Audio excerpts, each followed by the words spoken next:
Join me, Leo, as I navigate the challenging twists of love, betrayal, and personal growth in this gripping tale. Dive into a world where tennis isn't just a game, but a mirror reflecting our truest selves. From heartbreak to resilience, witness a journey of transformation and the power of friendship. Can one truly bounce back after trust is shattered? Tune in to find out how I tackled life's unexpected volleys and aimed for a new beginning. The morning sun cast long shadows across the court as I laced up my sneakers, preparing for another game. Tennis, for me, wasn't just a sport. It was a reflection of life, where every shot mirrored an intention, every play a personality. Today, I was scheduled to play a doubles match with Carolyn on my side against Jimmy and his partner Anna. As we warmed up, Carolyn seemed unusually quiet. "Everything all right?" I asked, tossing her a ball. She forced a smile, her eyes not quite meeting mine. "Yeah, just didn't sleep well. Let's give them a good game." I nodded, focusing on the match, but a sliver of concern remained. Carolyn was not only my wife, but my best friend. Her moods were usually an open book to me. As we started, I could tell her heart wasn't in the game. Jimmy served first, his serve powerful and aggressive, smashing the ball into our court with a precision that felt almost invasive. "Watch that backhand, Leo," he called out, grinning after scoring a point. "Will do," I responded, masking my irritation with his showboating. Jimmy was new to our club, but his reputation as a competitive player had preceded him. Today, he played like the court was a battlefield, every shot loaded with intent to dominate. As the game progressed, I tried to focus on our strategy, but my gaze kept shifting to Carolyn. She was trying, yet her usual sharpness was absent. We lost the first set, and as we took a break, I caught her staring distantly at the clubhouse. "Hey," I said softly, handing her a water bottle. "If you're not up for this, we can call it a day." She shook her head, tying her hair back with renewed determination. "No, let's play. I need this." As we returned to the court, Jimmy met us with a smirk. "Taking it easy on us, Leo? Or just saving the best for the last set?" "I always save the best for last," I retorted, feeling a spark of competitiveness. Carolyn chuckled beside me, a sound that eased some of my worry. The match resumed with me serving, a serve I had perfected over years of practice. The ball flew across the net with a satisfying thump, unreturnable. "Nice serve," Carolyn whispered, her hand briefly squeezing my shoulder. "Thanks," I replied, feeling a momentary lift in spirits. "Let's turn this around." We played better as a team for the rest of the match, pushing Jimmy and Anna to a tiebreaker. Despite our efforts, we lost, but there was something satisfying about pushing back, about not yielding easily. As we shook hands, Jimmy's eyes lingered on Carolyn a moment too long. "Great game," he said, his voice a tad too enthusiastic. Carolyn offered a polite smile and quickly turned away, her discomfort subtle but visible to me. Walking off the court, I felt a mix of pride and unease. I was proud of how we'd rallied, yet uneasy about Jimmy's attention towards Carolyn. Little did I know this game was a precursor to revelations that would shake the very foundations of our life together. The evening was balmy, with the lingering warmth of the day seeping into the fabric of the night. Carolyn and I sat across from each other at our favorite local Italian restaurant, a place that had become our refuge from the world's chaos. The subtle glow of candlelight flickered between us, casting soft shadows that danced quietly on the table. "Leo, I've been thinking," Carolyn started, breaking the silence as she fiddled with the silverware, avoiding my eyes. "Maybe I need a little space just to clear my head." Her words, so casually delivered, felt like a sudden drop in pressure, leaving a hollow echo in my chest. "Space? What's going on, Carolyn? Did I do something wrong?" I asked, my voice tinged with concern. She sighed, finally looking up. "It's not you, Leo. It's just everything. I feel overwhelmed. Work, us, life. I need to figure things out." "Is this about the match today, Jimmy?" I prodded gently, trying not to let my voice betray the sharp sting of jealousy that pricked at me. Carolyn shook her head quickly, a little too quickly. No, of course not. Jimmy's just a friend, you know that. It's just me feeling a bit lost. The waiter arrived with our food, providing a brief interlude to the growing tension. As he set down the plates of steaming pasta, I tried to read the expressions flitting across Carolyn's face, looking for the woman I knew. Lost? Carolyn, talk to me. Whatever it is, we can sort it out together, like we always do, I said, reaching across the table to offer my hand. She looked at my hand, hesitated, and then took it, her grip tepid. I know, Leo. I'm sorry. I just need some time to think about what I want. It's all moving so fast. As we ate, the conversation shifted to safer, mundane topics, but the air between us felt charged, heavy with unspoken words. After dinner, as we walked to the car, I couldn't shake the feeling that something fundamental had shifted. Carolyn, if there's someone else, you can tell me. We promised no secrets, remember? I ventured as we stopped beside the car under the soft glow of the street lamp. She turned to me, her face a mixture of frustration and sadness. Leo, believe me, it's not about someone else. It's about me needing to understand myself better. I don't want to hurt you. I nodded, though her words did little to assuage the knot of worry in my stomach. Okay, I'll give you space, but I'm here, whenever you're ready to talk. Thank you, Leo. I do love you, you know that, right? She said, her voice small. I know. I love you too, I replied as we got into the car. The drive home was quiet, each of us lost in our thoughts. As I glanced over at Carolyn, who stared out the window, the streetlights illuminated her face in passing flashes, revealing a woman I both knew intimately and suddenly felt was a stranger. The fault lines were forming, and I could only hope they wouldn't grow too wide to bridge. The chill of the morning was harsh against the backdrop of my turbulent thoughts as I prepared for an early game at the tennis club. Carolyn had left the house before dawn, her parting words a whisper of needing time to sort things out that echoed hollowly in my mind. I had agreed to meet Jimmy for a match, a decision driven more by a need to understand him than by any desire for companionship. As I arrived at the club, the courts were deserted except for Jimmy, who was already warming up. His vigorous strokes and focused demeanor were stark against the quiet of the morning. "Morning, Leo. Ready for a rematch?" Jimmy called out, flashing a competitive grin as I approached. "Let's just play," I replied curtly, masking my internal struggle with a veneer of composure. As we played, each point felt heavier, loaded with unspoken questions and suspicions. During a brief pause as we grabbed water, I decided to confront the issue directly. "Jimmy, you've been spending a lot of time with Carolyn lately," I started, watching his reaction closely.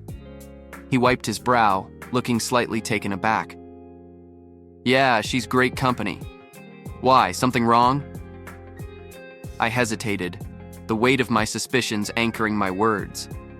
"No, just noticed you two seemed close, just making sure it's all on the up and up." Jimmy laughed, a quick, dismissive sound. "Of course, man. We're just friends. You have nothing to worry about." We resumed playing, but my mind was far from the game. After losing the set, I headed home, my thoughts a jumbled mess of doubt and confusion. Upon entering the house, the silence was palpable, a stark contrast to the usual welcome of Carolyn's presence. Compelled by a gnawing feeling, I went upstairs to our bedroom. I wasn't normally one to snoop, but the nagging doubt wouldn't leave me be. I found her phone on the bedside table, its screen flashing with a new message notification. My heart raced as I picked it up, my fingers trembling slightly. The message was from Jimmy. "Miss you already. Can't wait for tonight." The room spun slightly as I sat down heavily on the bed. This couldn't be happening. I scrolled through more messages, each one a dagger. Plans, intimate conversations, and undeniable evidence of their betrayal. I was still sitting there, the phone in my hand, when I heard the front door. Carolyn's voice called out softly, "Leo?" Her footsteps approached, and then she was standing in the doorway, her face falling as she saw what I held in my hand. "Leo, she started, but the words choked off as she saw the look on my face. "How long, Carolyn?" My voice was a mix of rage and pain, barely a whisper but cutting through the tense air. She walked slowly into the room, her posture defeated. "A few months." "I'm so sorry, Leo. I never wanted to hurt you." The words hurt more than I expected, and a bitter laugh escaped me. "But you did, Carolyn. You did hurt me.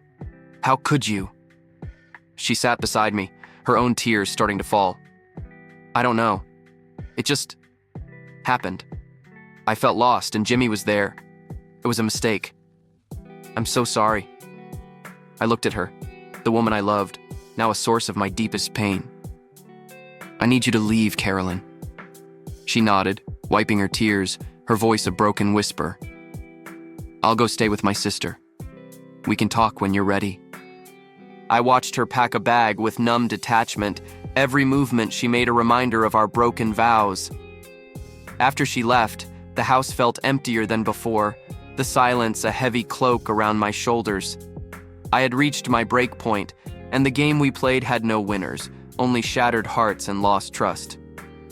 In the days following Carolyn's departure, the house echoed with the ghost of conversations and laughter, each room a stark reminder of what had been lost. I found myself at the tennis club more often than not, the repetitive nature of the game providing a temporary escape from my swirling thoughts. One overcast afternoon, as I practiced serves alone on an empty court, Mark, an old friend and fellow club member, approached. He'd heard about the split, the kind of news that traveled fast in our tight-knit community. "Leo, mind if I join you?" Mark called out as he approached, his racket swinging casually in his hand. "Sure, could use the company," I replied, forcing a smile as I gestured towards the opposite side of the court. We warmed up in silence at first, the only sounds the thwack of tennis balls and our shoes scuffing the clay. After a few rounds, Mark stopped, resting his hands on his knees as he caught his breath. "You're hitting harder than usual, man. Want to talk about it?"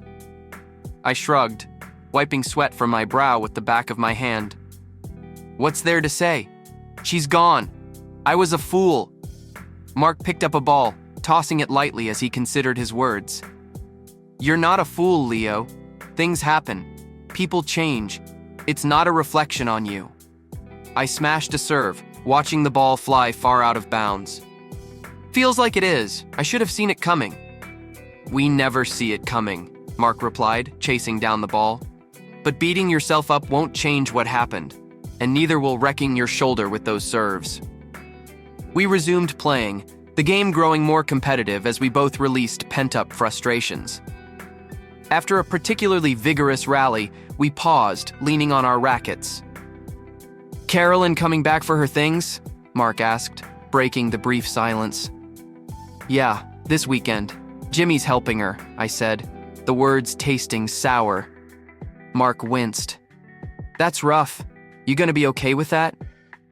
"I have to be. I'm thinking of staying out of the house while they're here. Maybe drive up to the lake, clear my head," I replied, the idea forming as I spoke. "Want some company?" "I could use a break from the wife and kids," Mark half joked, but his offer was sincere. "Thanks, man. Might take you up on that," I said, grateful for the support. We played a few more games, each point helping to dull the sharper edges of my pain. As we collected the scattered tennis balls, Mark clapped a hand on my shoulder. "Remember, it's just a bump in the road, Leo. You'll get past this. And hey, the club's spring tournament is coming up. You should partner up with me. Could be a good distraction." I nodded, considering the distraction. "Yeah, why not? Let's give them a run for their money." "Exactly," Mark smiled. "And who knows? Maybe you'll smash Jimmy off the court, metaphorically speaking." The thought brought a reluctant grin to my face. Metaphorically, sure. As Mark left, I lingered on the court, hitting a few more serves into the twilight. Each stroke was a release, and though my heart was heavy, I knew I wasn't alone. This game, with all its unforced errors, was far from over. The weekend Carolyn returned to pick up her belongings, I found myself driving north towards the lake, the winding roads and the lush canopy of trees providing a temporary respite from the turmoil back home. Mark had decided to join me at the last minute, claiming he needed the escape just as much as I did. We arrived at the lake house just past noon, the sun glinting off the tranquil surface of the water. The place was quiet, the off-season stillness a stark contrast to the bustling summer months. "I haven't been up here in ages," I confessed as we unpacked the car. "Feels different being here without Carolyn." Mark nodded, clapping me on the back. "Change of scenery's good, Leo. Helps you think." We spent the afternoon fishing and talking, the conversation meandering from mundane topics to deeper reflections on life and loss. As the sun began to dip below the horizon, we sat on the dock, our lines cast into the glowing water. "You know, Leo, getting away like this, it's not just about escaping. It's about finding a new perspective," Mark said, watching the bobber on his line. I sighed, feeling the weight of his words. "Yeah, I need to figure out what comes next. I can't just mope around forever." "Exactly," Mark agreed. "And you've got the spring tournament coming up. That's something to look forward to, right?" "Yeah, I guess," I replied, though the thought of returning to the club and facing everyone, especially Jimmy, was daunting. "Hey, use it as a comeback," Mark suggested enthusiastically. "Show everyone you're more than your relationship with Carolyn. You're a damn good tennis player, Leo." The idea slowly took root as we talked more about the tournament. By the time we headed back to the lake house, a plan began to form in my mind. Not just about the tournament, but about how I could reclaim my life and identity beyond the shadow of my failed marriage. The next morning, I woke up early, the first light of dawn casting a soft glow over the lake. I found Mark already up, coffee in hand. "Morning," he greeted me. "Sleep okay?" "Better than I have in a while," I admitted, accepting a cup of coffee from him. "Been thinking about what you said last night, about the tournament." "And?" Mark prompted, raising his eyebrows. "And I think you're right. It's time for a new game plan. Not just on the court, but off it too," I declared, feeling a renewed sense of purpose. Mark grinned, clinking his cup against mine. "That's the spirit. And who knows? Maybe you'll meet someone new at the tournament. Happens all the time." I chuckled, shaking my head. "Let's not get ahead of ourselves. But thanks, Mark. Really." We spent another day at the lake, my thoughts increasingly focused on the future. When we packed up to leave, I felt different, lighter, more determined. The drive home was reflective, with the lush greens of the countryside reinforcing my resolve. As I dropped Mark off at his house, he gave me a supportive pat on the shoulder. "Remember, Leo, it's all about how you play the game, both in tennis and in life." "Thanks, Mark. I'll see you at practice," I replied, feeling grateful for his friendship. As I drove back to my now quieter, emptier house, I realized that while the road ahead would be challenging, it was also full of possibilities. It was time to serve up something new, and I was ready to play. The day of the community dance approached, and the tennis club was buzzing with excitement. As the event also coincided with the club's annual spring tournament, there was an added layer of anticipation. I had spent the weeks leading up to the dance and tournament training hard with Mark, each session helping to sharpen my focus and rebuild my confidence. On the evening of the dance, the club was transformed. Strings of lights twinkled above the outdoor patio, casting a festive glow over the elegantly dressed members milling about. The air was filled with the sound of a local jazz band and the chatter of excited conversations. Despite my initial reluctance, I found myself drawn into the warmth of the community spirit. As I mingled, a familiar voice called out to me, "Leo, you're looking sharp tonight." It was Diane, a longtime club member and a friend of both Carolyn and me. "Thanks, Diane. It's great to see everyone out and having a good time," I replied, offering her a smile. Diane leaned in, her tone dropping to a conspiratorial whisper. "I heard Carolyn might show up tonight, with Jimmy. How are you feeling about that?" I took a deep breath, steadying myself. I'm okay, Diane. Really, I'm just here to enjoy the evening and play some good tennis tomorrow. That's the spirit, Leo. And look, there are plenty of single ladies here tonight. Should I play matchmaker? She teased, her eyes twinkling. I laughed, shaking my head. Maybe later, Diane. For now, I'll stick to the punch and polite conversation.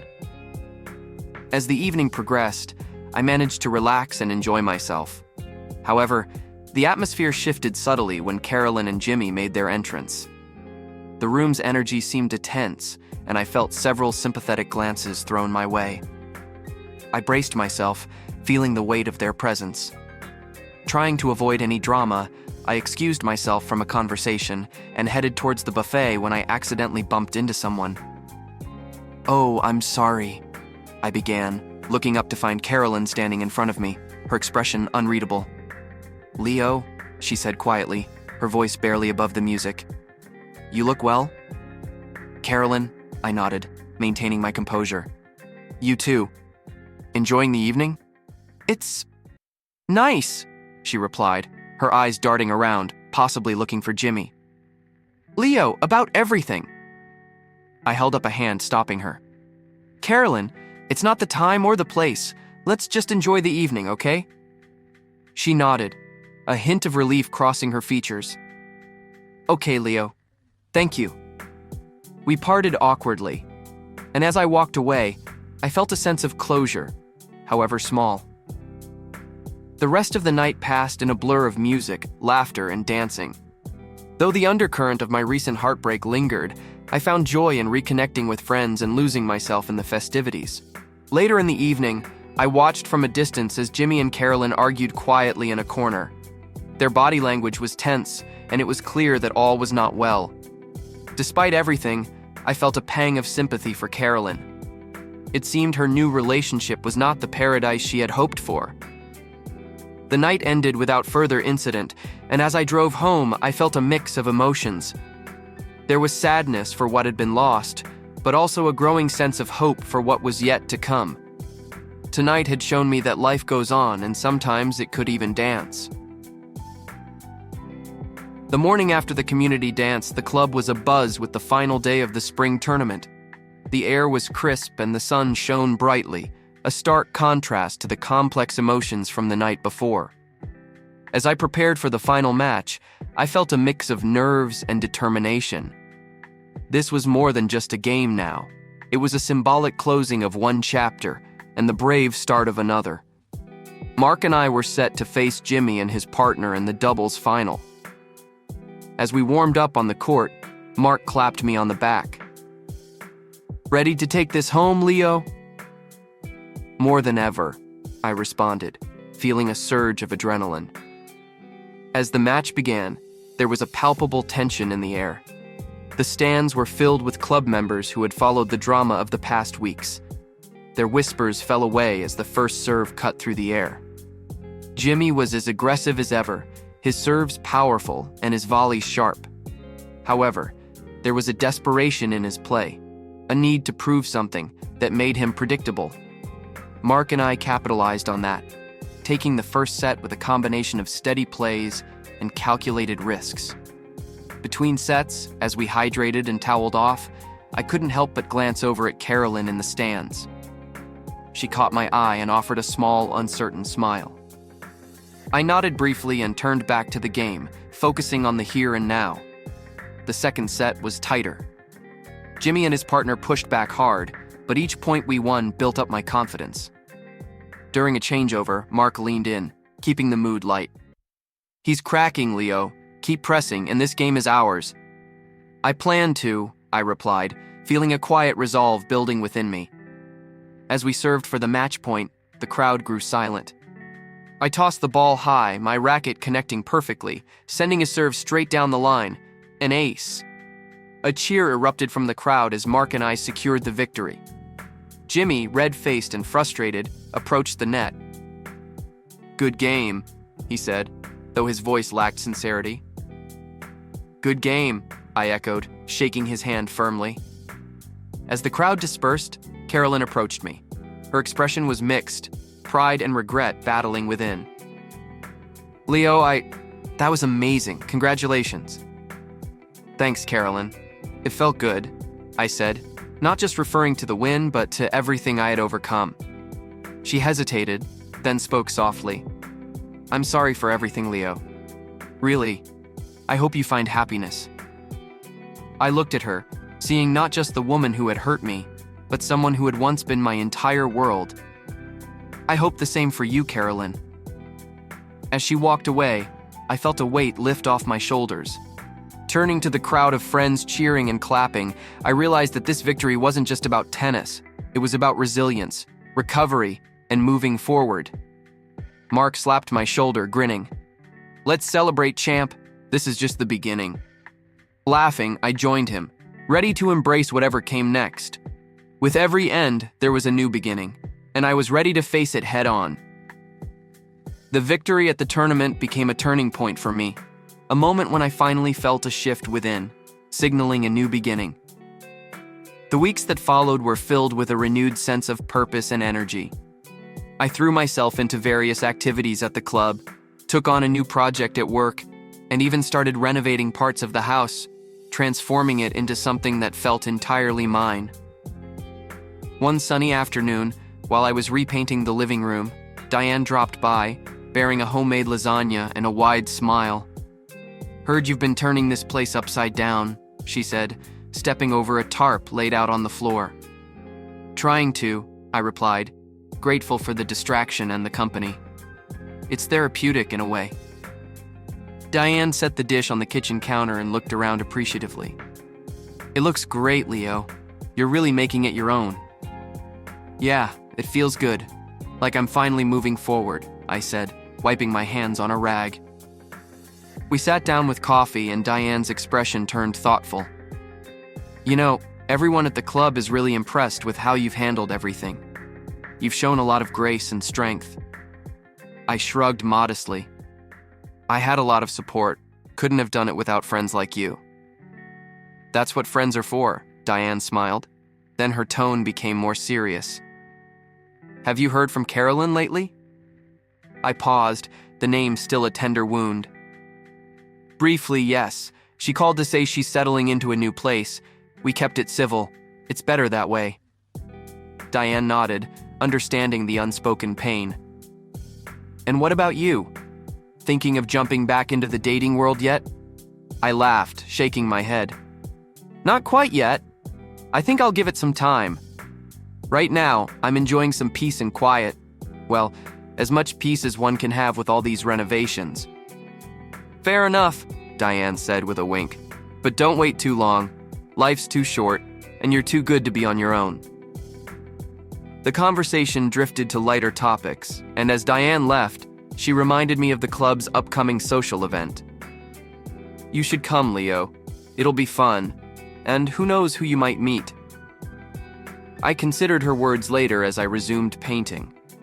The idea of putting myself out there was daunting, yet there was a part of me that was beginning to look forward to the possibilities of new beginnings, new relationships, and new experiences.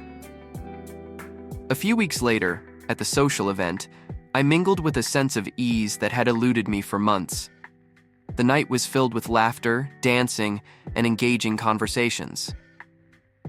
It was there, amid the crowd, that I met Elise, a newcomer to the club with a bright smile and a quick wit. We talked effortlessly, the initial pleasantries turning into a deep, engaging conversation. So, you're a regular hero around here, huh? She teased, referring to the tournament win I had mentioned. I don't know about hero, I replied, smiling. Just someone who learned how to turn a tough match around. Well, I'm impressed, Elise said genuinely. It takes a lot of resilience to do what you've done. As the evening wound down, we exchanged numbers, the first time I had taken such a step since Carolyn. As I walked her to her car, she turned to me, her eyes sincere. I had a great time tonight, Leo. I hope we can do it again. I'd like that, I said, feeling a flutter of anticipation for the first time in a long while. Driving home, the stars were bright above, and I felt a profound sense of contentment and hope. Life was moving forward, and I was ready to embrace whatever came my way. Game, set, match. This time, I felt like I had finally won. Hey listeners, if you enjoyed this video and want to stay up to date with our latest content, be sure to hit the subscribe button and turn on notifications. You definitely won't want to miss what's coming up next. Thanks for watching, and see you in the next video with sweet cheating stories.